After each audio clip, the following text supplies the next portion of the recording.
அப்போ இந்த விவகாரத்தில் விஜய் கோவப்படுறாருன்னா கோவப்படலை, எதுவுமே கவலையே இல்லை. அவருக்கு நான் முதலமைச்சர் ஆகணும். டெய்லி கூப்பிட்டு மாய கண்ணாடியே, உலகில் என்னை விட அழகாக யாராவது இருக்கிறார்களா? பழைய அரேபிய கதை படிச்சுன்னா தெரியும் இந்த கதை. சிண்ட்ரெல்லா இருக்கிறார். மறுநாளும் கேட்கும், சிண்ட்ரெல்லா இருக்கிறார்.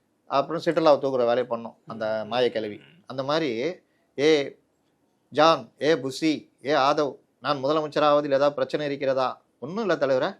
அந்த டேட்டுக்கு டைம் மட்டும் நம்ம அன்னைக்கு நல்ல நாள் பார்த்து குறிக்கணும், அவ்வளோதான். மற்றபடி பிரச்சனை இல்லை. ரைட், ஓகே, போங்க வேலையை பாருங்க. இதுதான் இதனுடைய விளைவு தான் முட்டு சந்து. இப்போ அவராக முடிவு பண்ணி நமக்கு சிக்கல்னு போய்கிறாரு, பேச்சுவார்த்தை போகுது.